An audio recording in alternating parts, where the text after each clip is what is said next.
Let's solve more questions on vectors. So next question is two forces each of magnitude F has a resultant of the same magnitude. The angle between the two forces is. तो हमें ऐसा बोला है आपके पास दो vectors है, ये एक वेक्टर है, ये दूसरा वेक्टर है लेट्स से, और let's say this is A vector, let us से दिस इज बी वेक्टर।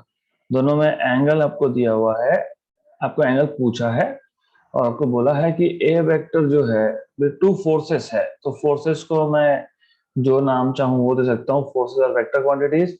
तो if you want you can just use A B P Q F1 F2 doesn't matter, तो आपके ऊपर है। whatever name you want to give, you can just call this as F1, this as F2। तो दोनों forces का magnitude F1 equal to F2, ये equal to F है, और इन दोनों का जो रिजल्टेंट है आपको पता है कि इन दोनों का रिजल्टेंट क्या होगा, इन दोनों का रिजल्टेंट होगा अलोंग द डायगोनल। आपको अगर याद होगा लॉ ऑफ पैरेललोग्राम, तो resultant is along the diagonal of the parallelogram. तो ये रिजल्टेंट है the one in the red. तो रिजल्टेंट जो वेक्टर आर है उसका भी मैग्नीट्यूड आपको एफ बोला है। Okay, so question is simple and interesting. So what you have been told is, जो आपके पास रिजल्टेंट है वो रिजल्टेंट भी ऑफ मैग्नीट्यूड एफ है। So let's just draw this one. Okay, ठीक है, मान लो अभी रिजल्टेंट है are, r is also equal to f, this is what they're telling you, and then they're asking you to find out angle between the two vectors। तो कैसे find करोगे इसको? It's very simple thing. आपको याद होगा कि resultant r का magnitude का फॉर्मूला हमने डिराइव किया था फर्स्ट वेक्टर स्क्वायर, मतलब यहाँ पे f1 square plus f2 square plus 2 times of f1 f2 cos of angle between the two vectors cos of theta। Okay, so therefore अभी बोला क्या है, r की value f, under root of f1 की value भी f, f2 की value भी f, 2 times of f into cos of theta, this is what they are telling you। So therefore you will have f is equal to under root of 2f square plus 2f square cos theta। Therefore you will have f equal to under root of 2f square common 1 plus cos theta। So therefore you have f equal to, now the thing is आपको थोड़ा सा trigonometry का basics पता होना चाहिए। You need to know little bit of basics of trigonometry. नहीं पता तो फिर it's okay, what you can do is इसको लिख सकते हो root two F square root के बाहर आ गया under root of 1 plus cos theta, या ऐसा करो या फिर स्क्वायरिंग ऑन बोथ साइड्स कर दो। So if you square on both sides, so you will get squaring on both sides, you will get f square equal to 2f square 1 plus cos theta। f square और f square हो गया cancel, therefore ये जो 2 है ये divide हो जाएगा यहाँ पे आके 1/2 equal to 1 plus cos theta। therefore you will have this as cos theta equal to half minus 1 that is minus half. और मैंने आपको थ्योरी क्लासेस में एक या दो दिन पहले ही बताया है cos थीटा की वैल्यू हाफ होती है 120 डिग्री एंगल के लिए। So theta equal to 120 degree, option number B. Okay, तो क्वेश्चन बहुत इंटरेस्टिंग था और बहुत सिंपल था। So according to the question हमारे पास दो फोर्सेस है, दोनों का मैग्नीट्यूड सेम है f है, इन दोनों का रिजल्टेंट का मैग्नीट्यूड भी f है। So they are all having the same magnitude. आपको एंगल पूछा है, आपको सिर्फ resultant, all you had to do was resultant का फॉर्मूला पता होना चाहिए आपको। You should know r equal to under root of first vector square plus second vector square plus 2 times of first vector second vector into cos of angle. This is what we have already done in previous classes, theory classes. Resultant of two vectors. फिर f1 f2 की जगह पे f और r की जगह पे f substitute करोगे और सॉल्व करोगे, you will get cos theta as minus half and cos theta minus half आपका आता है 120 डिग्रीज पे. Next question, question number 19th. The three vectors a bar equal to 3i cap minus 2j cap plus k cap, b bar equal to I cap minus 3j cap plus 5k cap, and c bar equal to 2i cap plus j cap minus 4k cap. Okay, form. ये तीन vector, are they making equilateral triangle, are they making isosceles triangle, right angle triangle या फिर no triangle? तो this is a very simple question, interesting and simple. So even vectors can tell you whether they are making a triangle or not, or which triangle if they're making a triangle. तो सबसे पहले मैं a vector का magnitude find कर लूंगा. आपको पता है to find out magnitude x component square plus y component square plus z component square.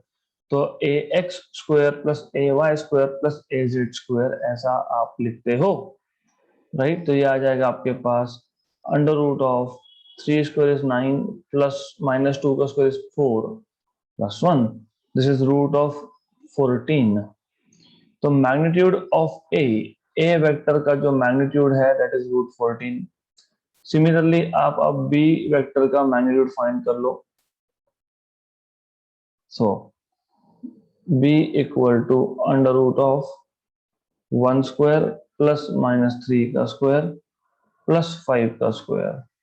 तो this is equal to 1 plus 9 plus 25. This is equal to root of 35. Okay. Similarly, C vector का magnitude आप find कर सकते हो.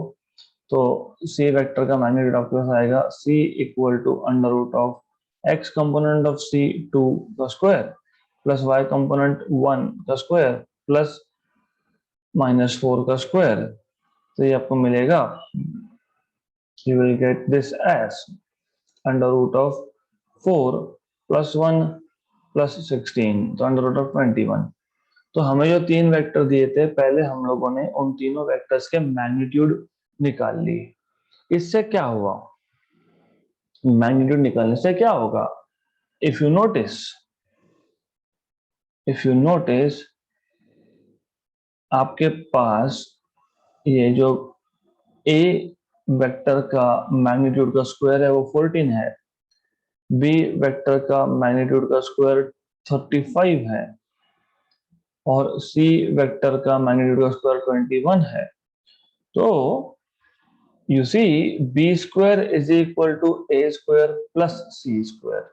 कैसे, अभी B square 35, okay, 35 equal to A square is 14, this is 21. Okay, तो B square equal to A square plus C square ये कब होता है, जब आपके पास एक राइट एंगल ट्राइंगल हो. उस राइट एंगल ट्राइंगल का hypotenuse is B, A is one side and C is another side. तो ये तब होता है जब आपके पास राइट एंगल ट्राइंगल हो, मतलब आपको पता है कि these three vectors will form a right angle triangle. Simple. तो this is how you're supposed to solve. Easy question था, आपको ऐसा इस क्वेश्चन को सॉल्व करना है. ओके, तो क्या करना है ऐसे केसेस में, अगर आपके पास तीन वेक्टर दिए हैं तो इन दैट केस पहले तो तीनों वेक्टर्स का मैग्नीट्यूड फाइंड कर लो. फर्स्ट टाइम मैग्नीट्यूड फाइंड करने के बाद आपको चेक करना है कि क्या इन तीनों में से कोई भी दो वेक्टर्स के मैग्नीट्यूड सेम आए, क्योंकि आइसोसेलेस ट्रायंगल में आपको पता है व्हाट हैपेंस, या फिर इक्विलैटरल ट्रायंगल में तीनों साइड्स का लेंथ सेम आता है. यहाँ पे तीनों साइड्स का लेंथ जो है वो अलग अलग आया है। जब तीनों साइड्स का लेंथ अलग अलग आया है तो आपको चेक करना है क्या एक साइड का लेंथ का स्क्वायर, मतलब एक वेक्टर के मैग्नीट्यूड का square, is it equal to square of magnitude of one side plus square of magnitude of other side. Yes, हमारा केस ये है, तो then it forms equilateral triangle. तो this is how you are suppose to solve. अगला question, the sum of two forces acting at a point is 16 newton. If the resultant force is 8 newton and its direction is perpendicular to minimum force, then the forces are. Interesting and important question. The sum of addition of two forces, let's say F1 and F2. So the addition of two forces F1 and F2 is 16 newton. Okay, right? अब यहाँ पे क्या होता है ना, यहाँ पे sometimes there's little bit of you can say some problem in understanding. Sum of two forces at a point is 16 newton. F1 plus F2 is 16 newton. If the resultant force is 8 newton, resultant force R अगर 8 Newton है, अब आप बोलोगे but R equal to F1 plus F2 होता है, ऐसा कैसा हो गया? R is 8, F1 and F2 16, ये हो नहीं सकता। Yes, I told you, that is why I told you कि जब दो फोर्सेस सेम डायरेक्शन में हो, when you have two forces acting along the same direction, in that case resultant is F1 plus F2. But if you have two forces which are not along same direction, so definitely F1 plus F2 can be 16, but resultant may not be 16. Resultant may be 8, maybe 10. ये basics अगर आपको पता है तो question solve easily होगा।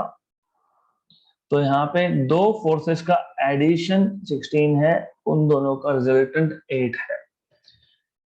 It's direction is perpendicular to minimum force, then the forces are. अभी आपको बोला है कि जो रिजल्टेंट है वो, ये जो दो फोर्सेस है F1 एंड F2, उसमें से छोटे फोर्स को परपेंडिकुलर है, तो हमको पहले अज्यूम करना पड़ेगा कि दोनों में से छोटा कौन सा। लेट अस से late F1 is less than F2। हम अज्यूम कर लेंगे कि F1 इज स्मॉल फोर्स, तो मतलब इसका ये हो गया कि ये फोर्स F1 है आपका, दिस इज स्मॉलर। F1 को परपेंडिकुलर है रिजल्टेंट, तो resultant is something like this. Okay, so the resultant is something like this R। ऐसा मैंने क्यों किया? क्योंकि क्वेश्चन में बोला है।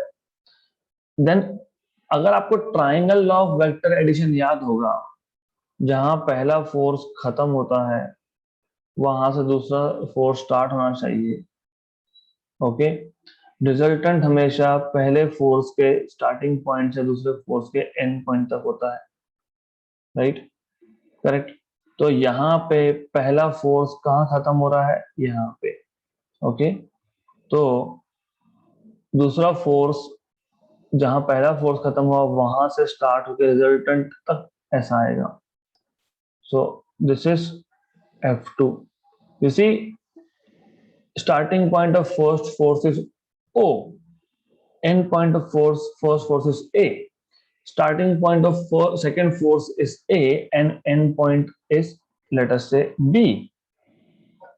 तो resultant is from O to B। Triangle law है ये। क्वेश्चन अच्छे से समझ लो, मैं रिपीट करूंगा, but I want you to understand this at the first place. समझ लो पहले ये। ओके, तो what do you see here? सिर्फ क्वेश्चन समझा है तो यू कैन नाउ अंडरस्टैंड कि जो F2 फोर्स है वो R रिजल्टेंट फोर्स और F1 फोर्स का हाइपोटेन्यूज है। So you will have therefore F2 square is equal to R square plus F1 square. Therefore you will have F2 square minus F1 square equal to R square. आपको याद होगा, आपने school में A square minus B square का formula सीखा होगा तो f2 square minus f1 square is f2 minus f1 into f2 plus f1. A square minus b square is a minus b into a plus b, that is equal to r. Therefore, you will have f2 minus f1 equal to r upon f2 plus f1. Okay, r आपको 8 दिया है, ये आपको 16 दिया है, ये आ गया half. Okay, therefore you have f2 equal to f2 minus f1 equal to half. Correct? Right? Easy, easy. It is simple thing. बहुत सिंपल है ये. इक्वेशन नंबर 2, ये था इक्वेशन नंबर 1. अब आप क्या करोगे, आप सिर्फ 1 और 2 को सॉल्व करोगे. That's all you are supposed to do. आप इन दोनों को सॉल्व करोगे. गुड, तो सॉल्व करोगे, तो सॉल्व करो. f2 और f1 को ऐड कर दो. Adding f2 plus f1 equal to 16, f2 minus f1 equal to half. Calculation सही है गलत है हम बाद में देखेंगे. Okay, first thing is to understand the approach.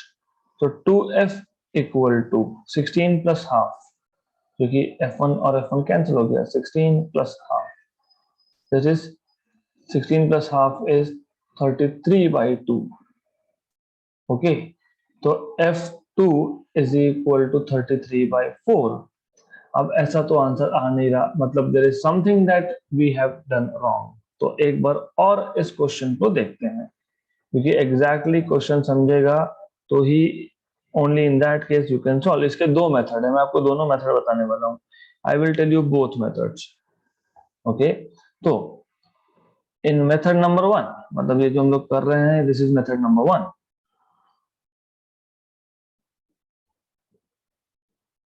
Method 1,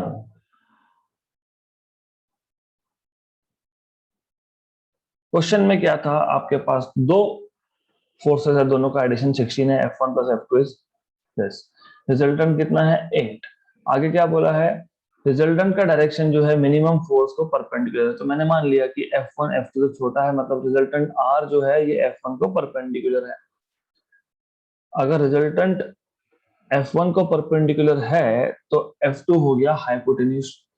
अगर f2 हो गया हाइपोटेन्यूज, तो वो पता है hypotenuse square is r square plus f1 square.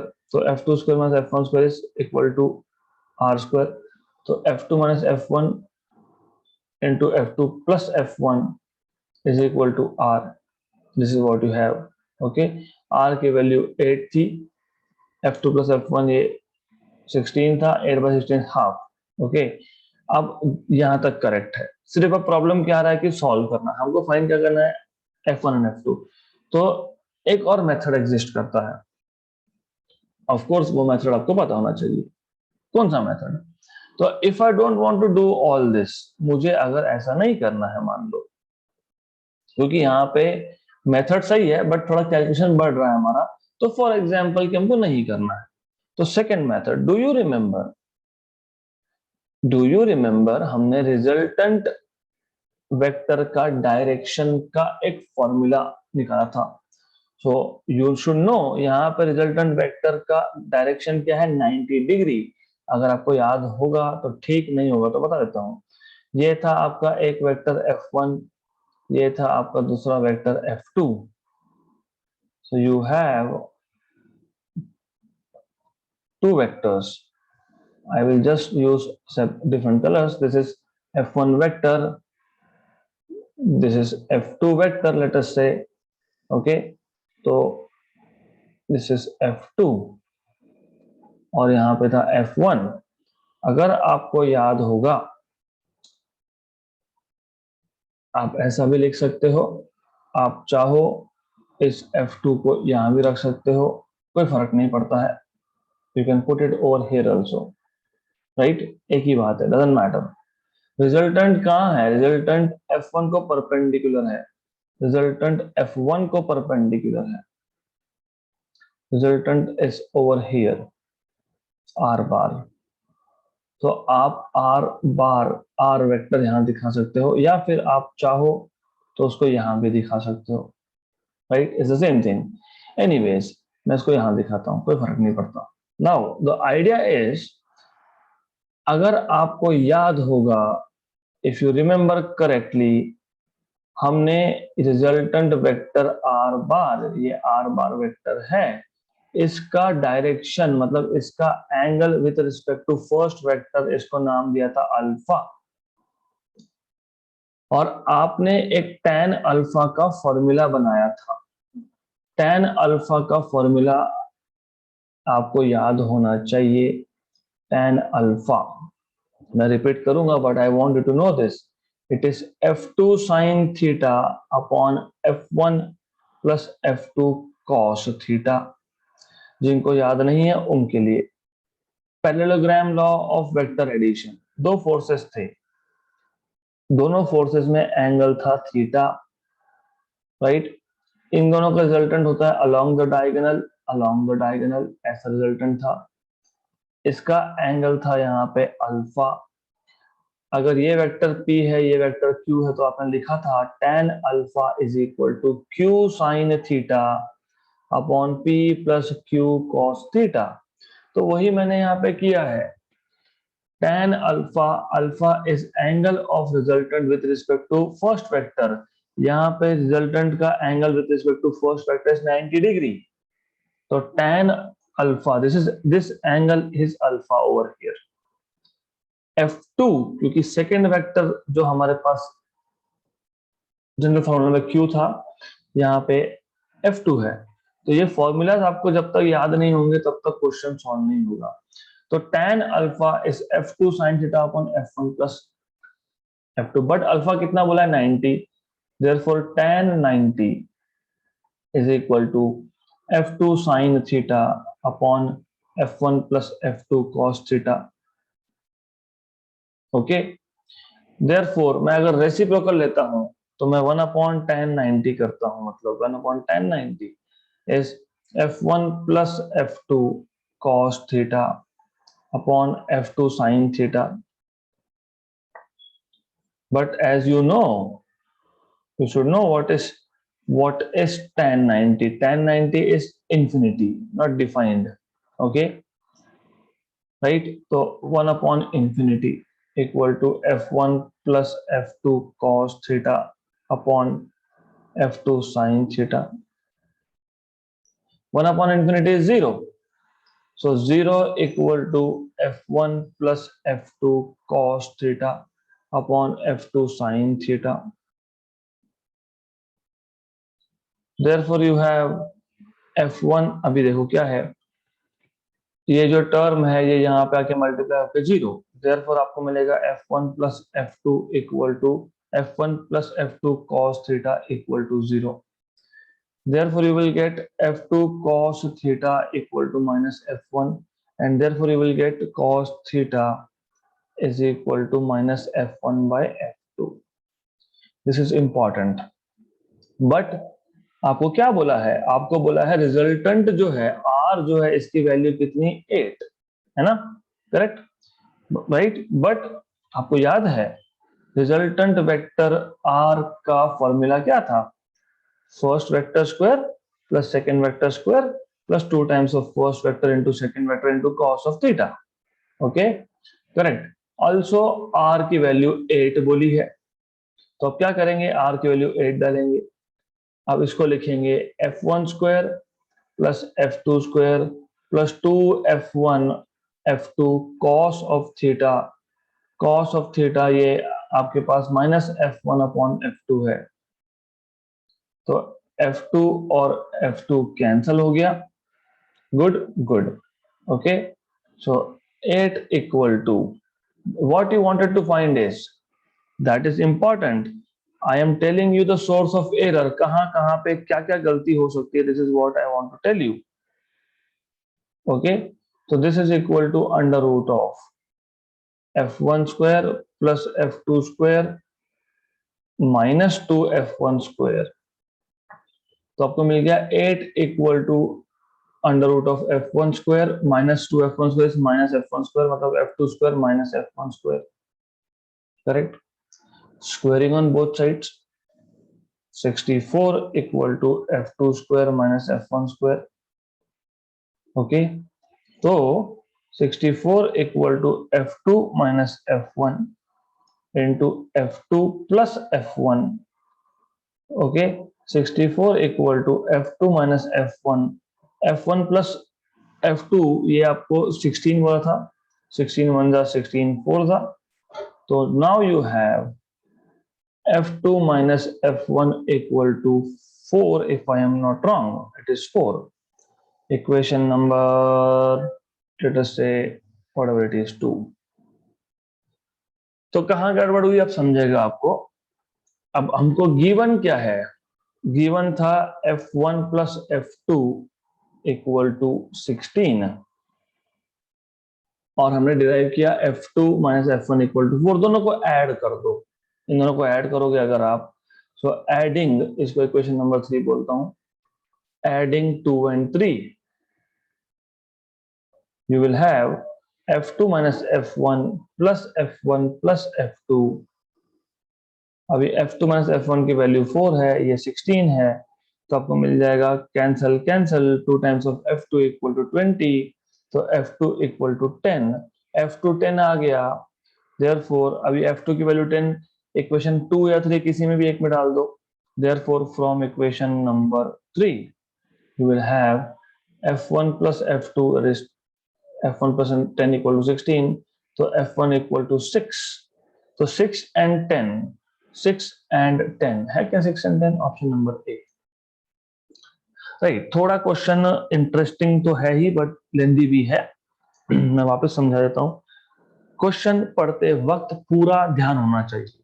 आपके पास दो फोर्सेस है जिसका एडिशन 16 है, रिजल्टेंट जो है वो 8 है, आर की value 8, F1 plus F2 is 16, और इन्होंने बोला है कि ये दोनों जो फोर्सेस है उसमें से जो छोटा फोर्स होगा उस छोटे फोर्स को परपेंडिकुलर है रिजल्टेंट, तो resultant R is perpendicular to F1, this is what they are telling you. Now आपको याद होगा हम रिजल्टेंट का angle with respect to force F1 लिखते हैं tan alpha equal to F2 sin theta upon F1 plus F2 cos theta, but alpha 90 दिया तो tan 90 आ जाएगा, 1 अपॉन tan 90, you know what it is. Okay, इसको सॉल्व करते गए 1 अपॉन इंफिनिटी 0 आता है, तो F1 plus F2 cos theta 0 आया, तो cos theta minus F1 by F2 आया। रिजल्टेंट के फॉर्मूला है under root of F1 square plus F2 square plus 2 times of F1 F2 cos theta, but cos theta minus F1 by F2 है, तो F2 F2 cancel हो गया।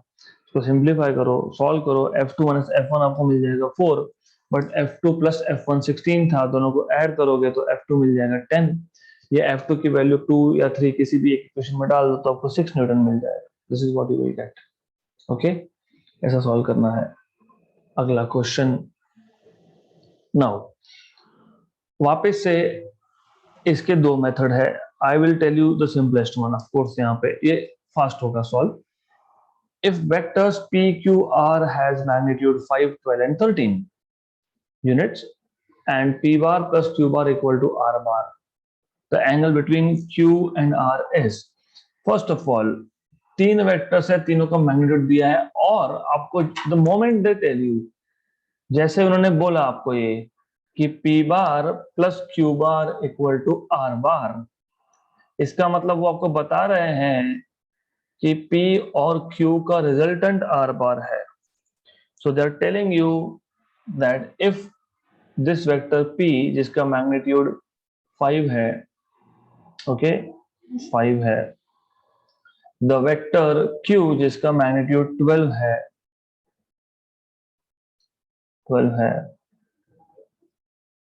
इनका इन दोनों का रिजल्टेंट जो है that is R।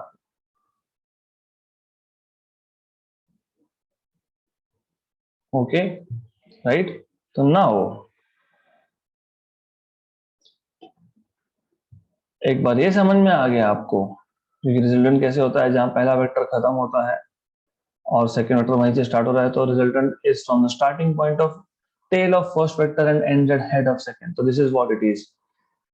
Angle between Q and R, मतलब ये एंगल पूछा है आपको theta, angle between Q and R, P is 5, Q is 12 and this is 13, तो angle between Q and R निकालना है तो cos of theta is adjacent side मतलब Q अपॉन हाइपोटेन्यूज इज R, तो cos थीटा इज 12/13, तो theta is cos inverse of 12/13 है क्या? Option number C. तो बहुत सिंपल सा क्वेश्चन था, you just have to understand what they are telling you, और ऊपर से ये भी पता होना चाहिए कि 5 square plus 12 square is 13 square, मतलब रिजल्टेंट जो है वो हाइपोटेन्यूज है। 5 square 25, 12 square is 144, 25 plus 144 is 169 जो 13 का स्क्वायर होता है। तो ये सिंपल सिंपल से चीजें आपको पता होनी चाहिए, you need to know all this. Okay, अगला question, the resultant of two vectors a bar and b bar is perpendicular to a bar and its magnitude is half the magnitude of vector b, the angle between a and b is। यहाँ पे भी आपको question अच्छे से समझने की जरूरत है। आपको क्या बोला है? Resultant of two vectors a and b is perpendicular to vector a। तो हमारे पास एक वेक्टर है r बार और यू नो a और b का रिजल्टेंट है r, उसका मैग्नीट्यूड क्या होता है? You already know, under root of A square plus B square plus 2ab cos theta. This is what you know. Resultant of two vectors a and b is perpendicular to a and its magnitude is half that of b। मतलब resultant जो है इसका magnitude half of b है, ऐसा given condition है। Angle between a and b is, तो angle between A and B is, अगर आपको याद होगा ये जो थीटा होता है this is angle between which two vectors, ये समझना जरूरी है। This is angle between A and B, तो थीटा पूछा है। मैं डायग्रामेटिकली बता देता हूं, you should also know figure. Okay, so two vectors, let us take a vector, this is A, another vector is B, और इन दोनों का रिजल्टेंट जो है वो रिजल्टेंट ए को परपेंडिकुलर है and the magnitude is half of B. B vector आपका ये था, तो सेम सिचुएशन, सेम टाइप का क्वेश्चन, और angle between A and B theta they are asking you, और as I told you in the previous example alpha here is 90 degree, right? Good. तो this is something you need to understand at the first place, आपको ये समझ में आना चाहिए। Okay, now r is b by 2, equation number 2, equation number 1, from 1 and 2, from 1 and 2, r की जगह पे b by 2 डालेंगे, under root of a square plus b square plus 2ab cos of theta, squaring on both sides, b square by 4 equal to a square plus b square plus 2ab cos theta, right? Now इसको solve करने के लिए, to A B है, B नहीं लिखा मैंने, B लिख देता हूं मैं। अब इस पॉइंट के आगे इस क्वेश्चन को सॉल्व करने के लिए दो मेथड्स है। There are two methods if you want to solve this. Okay, तो एक मेथड है, अगर ये आप फिगर देख रहे हो तो B square equal to A square plus R square. Okay, तो as you know, so b square minus r square equal to a square, correct? But r की वैल्यू आपको ऑलरेडी b by 2 बोला है, तो b by 2 का square b square by 4 equal to a square, मतलब a square यहां से मिल जाएगा आपको 3b square by 4। This is method number 1। तो मैं यहाँ पे सब्स्टिट्यूट कर दूंगा, सो मेथड 1। ओके, तो what I will do is in method 1, method 1 के लिए आपको ये सब यूज करना पड़ेगा। So to solve this by method number 1, आपके पास ए स्क्वायर इक्वल टू 3b² है. Put this in equation number 3. Equation जो 4 आया उसको 3 में डाल दो. So from equation 3 and 4, from 3 and 4, क्या था इक्वेशन नंबर 3? आपके पास इक्वेशन नंबर 3 था दिस थिंग, और इक्वेशन 4 था ए स्क्वायर इक्वल टू 3b²/4. तो b²/4 equal to 3b²/4 plus b² plus 2 into A. But A square is 3b²/4, मतलब a is √3/2b. तो √3/2b into वापिस एक b, तो b² cos थीटा. ओके, तो ये आप सॉल्व करोगे तो यू विल गेट, ये 2 2 तो गया गया गया, b²/4 plus 3b²/4 plus b² is equal to, this is 4 plus 7b²/4 plus √3b² cos theta.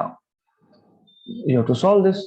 इसको सॉल्व करो तो ये आ जाएगा b²/4 minus 7b²/4 equal to √3b² cos theta.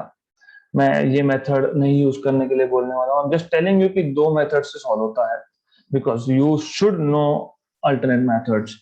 तो ये डिनोमिनेटर सेम है, तो -6b² equal to √3b² cos theta. b² cancel, 3 जा 2 जा. ओके, तो ये आ गया आपके पास -3/2√3 इक्वल टू cos थीटा. तो ये आ गया आपके पास, ऊपर 3 है, 3 है मतलब √3 इंटू √3 है, तो ये √3 कैंसल. तो cos थीटा आपके पास आ गया -√3/2. तो जब cos थीटा की वैल्यू -√3/2 आती है तो थीटा 150 डिग्री होता है. This is what you need to know. ये आपको पता होना चाहिए. आंसर शुड बी 150 डिग्री, और होगा ही होगा, होना ही चाहिए. है क्या? Option number B. Method number 1. अब मेथड नंबर 2 की बात करते हैं. Method number 2 is little bit simpler. थोड़ा सा सिंपल है मेथड 2. कैसे?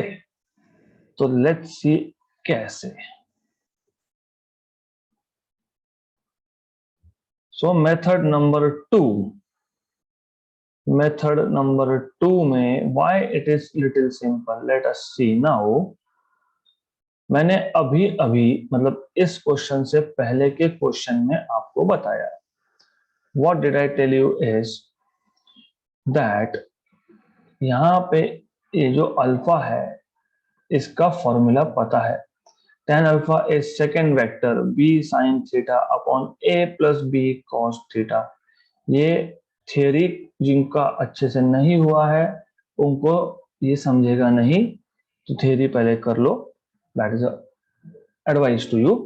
और आपको पता है यहाँ पे अल्फा 90 है, मतलब जो मैंने पहले किया था मैं अभी भी वही कर रहा हूँ. एग्जैक्टली सेम थिंग, सिर्फ वहां पे मैंने ए बी की जगह पे F1 F2 यूज किया था. इसके बाद के स्टेप में हमने रेसिप्रोकल लिया था. हमने हुआ था 1/1090 equal to a plus B cos theta upon b sine theta. फिर 1090 is infinity, 1/infinity is a plus B cos theta upon b sin theta. 1/infinity is 0, तो 0 equal to a plus B cos theta upon b sin theta. फिर finally हमको मिल गया था a plus B cos theta equal to 0. फिर हमको मिल गया था cos theta is minus a by B. Good. Minus F1 by F2 minus a by B. अभी इसको मैं नाम दे देता हूँ इक्वेशन नंबर 5. अब ये जो इक्वेशन 5 है इसको भी तो हम यहाँ इक्वेशन 3 में सब्स्टिट्यूट कर सकते हैं ना. We can use this. Okay, तो substituting substituting cos theta equal to minus a by b in equation number 3. ये आ गया आपके पास इक्वेशन नंबर 3। यहाँ पे आप सिर्फ cos थीटा की जगह पे minus A by B substitute करोगे तो यहाँ बी कैंसल होगा। ओके, इसको सॉल्व करोगे तो B square by 4 equal to A square plus B square minus 2a square, तो B square by 4 equal to B square minus A square, right. तो you have to solve this. तो ये b minus A, B plus A, ये सब वही pattern follow करना है। And after solving this, now what happens here is, problem क्या है, यू सी, इसको सॉल्व करने के बाद क्या होगा, you will get A square equal to B square minus B square by 4। तो यह आ गया आपका 3b स्क्वायर बाई 4। ये तो पहले भी हमने किया, इजंट इट, किया था कि हमने ये, मुझे तो याद आ रहा है कि हमने ये फाइंड किया। वाओ, मैं और एक मेथड बताऊंगा, don't worry, we have time, simplify करना है हमको। तो मेथड 1 लेंदी मेथड था, मैं नॉर्मली लेंदी से स्टार्ट करता हूँ, फिर कम स्टेप वाला मेथड बताता हूँ। दूसरा मेथड थोड़ा सा इजी था। ये आ गया आपका A square equal to 3b square by 4, right. मतलब A square by B square equal to 3/4, मतलब a by B is root 3/2।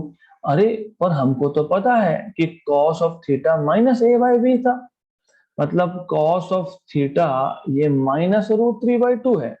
यही तो हमारा मेथड नंबर 1 से भी आया था क्या? यस, वहीं से आया था ये भी। गुड, तो थीटा आपका 150 डिग्री आ गया वापस से, राइट। मेथड 2, अब मेथड 3 और मेथड 2 मोर और लेस सेम है, सिर्फ इतना ही है कि थोड़े से स्टेप्स कम करेंगे। अब देखो मेथड 3 में व्हाट डू यू रिमेम्बर, मैं डायग्राम ले लेता हूं, मैं डायग्राम यहां से ले लेता हूं और जो जो हमको बताया है ये पूरा ही रख लेता हूं मैं। So I will need all this. तो ऐसा है, correct. The moment you understand कि रिजल्टेंट वेक्टर ए को परपेंडिकुलर है और डायग्राम बन गई, तो यहीं पे बोल दो cos theta is equal to, you see, adjacent side upon hypotenuse, a by b, right? Cos theta is a by b, that is what you need to know। यहीं से आधा क्वेश्चन सॉल्व होना स्टार्ट हो जाएगा, right. अब आगे आगे तो फिर इन दोनों को सॉल्व ही करना पड़ेगा। इन दोनों को सॉल्व करोगे तो यू विल से, ये जो r है इसकी जगह पे b/2 डालोगे, b/2 equal to under root of A square plus B square plus 2ab cos theta करोगे। ओके, cos थीटा करोगे यहाँ पे, right. And then you will solve this, root भूल जाओ, स्क्वायर करो दोनों साइड पे और सॉल्व करो। ये मेथड 3 है, तो that can be done as an assignment, तो आप खुद भी कर सकते हो। I will not tell you, मैं पूरा क्वेश्चन एक बार रिपीट कर देता हूँ दोनों मेथड्स के साथ। दो वेक्टर्स है ए और बी, हमारा जो रिजल्टेंट है वो ए को परपेंडिकुलर है और उसका मैग्नीट्यूड b का हाफ है, this is given to you. Okay, right. Now I directly go to method number 2। अब हमारे पास रिजल्टेंट का फॉर्मूला होता है A square plus B square plus 2ab cos theta का अंडर रूट। Good, okay. लेकिन r b/2 बोला है तो यहाँ सब्स्टिट्यूट कर दिया मैंने, स्क्वायर किया तो मुझे ये मिल गया, यहाँ तक पता होना चाहिए। This is equation 3 which is important. इसके आगे आपने क्या किया, आपने बोला कि from diagram tan alpha is, I mean of course you know direction of resultant का formula from theory, b sin theta upon a plus b cos theta। तो tan 90 is b sin theta upon a plus b cos theta। Reciprocal लोगे तो 1 upon tan 90 is a plus b cos theta upon b sin theta, but tan 90 is infinity, 1 upon infinity is a plus b cos theta upon b sin theta। 1 by infinity is 0, तो a plus B cos theta 0 आ गया, तो cos theta minus A by B आ गया। ये cos theta की value minus A by B equation number 3 में substitute करेंगे, उसको सॉल्व करेंगे तो a square equal to 3b square by 4 आ गया, correct. a square by b square 3 by 4 आ गया, a by b root 3 by 2 आ गया, but cos theta was minus a by b, तो cos theta is minus root 3 by 2, तो theta is 150। अब method 1 में हमने यही किया था, मेथड 1 को आप थोड़ा सा और सिंप्लीफाई कर सकते हो, तो that is method number 3 in reality. तो यहाँ पे हमने फिगर से ही बता दिया था कि a square equal to 3b square by 4, तो a square by b square 3 by 4, तो a by b is root 3 by 2 only from diagram. So you already know from diagram that you have a square equal to 3b square by 4. मतलब the idea is method 3 में होगा क्या, method number 3 में होगा ये, this is important, ये लगने ही वाला है, इसका कोई क्वेश्चन नहीं है, this is what you are going to need, आपको ये जरूरत पड़ने ही वाली है। और इक्वेशन 3 भी आपको लगेगा, ये यहाँ पे सब्स्टिट्यूट करोगे, उसका स्क्वायर करोगे, that is okay. But in method 3 what is important is B square equal to A square plus R square, B square minus R square equal to A square, B square minus R is B by 2 का square. मतलब सीधा सीधा आपको यहाँ से A square equal to 3b square by 4 ये पता ही है, तो a बाई बी आपको यहीं से मिल जाएगा root 3 by 2, a by B मिल गया यहाँ से आपको। Then as I told you that equation number 3 जो था, इक्वेशन नंबर 3 में क्या था, b square by 4 equal to a square plus b square plus 2ab cos of theta, ये था ओके, cos ऑफ थीटा ऐसा था। इसको सॉल्व करना है तो you already have relation of a and b, तो you have to make it simple, and what else you can do is ये जो tan अल्फा का फॉर्मूला है, this is b sin theta upon a plus b cos theta. अगली बार से what I want you to know is if alpha is 90 degree, मतलब resultant अगर एक vector को परपेंडिकुलर तो directly cos theta minus a by b, ये पता होना चाहिए directly. a is smaller vector, b is hypotenuse, directly minus a by b if alpha is 90, right? अब आपको डायरेक्टली दो चीजें पता लग गई, एक what is a by b root 3 by 2 from this diagram, दूसरा ये, तो अब क्या करेंगे, therefore cos theta is minus root 3 by 2, theta is 150। तो सिंपलेस्ट इज मेथड 3। मेथड 3 में मैंने क्या किया, ट्राइंगल बना लिया, resultant R square plus A square equal to B square, A by B root 3 by 2 मिल गया। ऑल्सो क्योंकि रिजल्टेंट परपेंडिकुलर था ए को, तो एंगल 90 था, एंगल 90 था, cos theta minus A by B था, but A by B root 3 by 2 है, खत्म। तो this is a simple way of solving the question. अगला क्वेश्चन, मैं जानबूझ के ऐसे क्वेश्चंस रिपीट कर रहा हूं because I want you to do this orally next time onwards. Resultant of p bar and q bar is perpendicular to p bar. What is the angle between p and q? Oral. Cos inverse of minus p by q. कैसे? Resultant of p bar. This is p bar. And q bar is perpendicular to p bar. तो ये जो r bar है, ये resultant vector है p bar और q bar का, और ये जो है ये परपेंडिकुलर टू p बार भी है। What is the angle between p and q? Theta. मैंने अभी बताया, अगर रिजल्टेंट एक वेक्टर को परपेंडिकुलर है तो डायरेक्टली लिख दो cos theta is minus p by q, minus p by hypotenuse vector q। तो theta is equal to cos inverse of minus P by Q. तो इतना टाइम मैं एक एक क्वेश्चन पे स्पेंड इसलिए करता हूं कि आपको ट्रिक्स धीरे धीरे याद रहने लगेंगी। दो वेक्टर है, अच्छा नाम कुछ क्या फर्क पड़ता है नाम, what is in the name here, nothing, nothing at all. तो अगर आपके पास दो वेक्टर है, नाम आपको जो देना है वो दो, नाम आपको जो देना है वो दो। पहले केस में हमने इसको F1 बोला था, इसको F2 बोला था, यहाँ पे भी cos theta minus F1 by F2 आया था।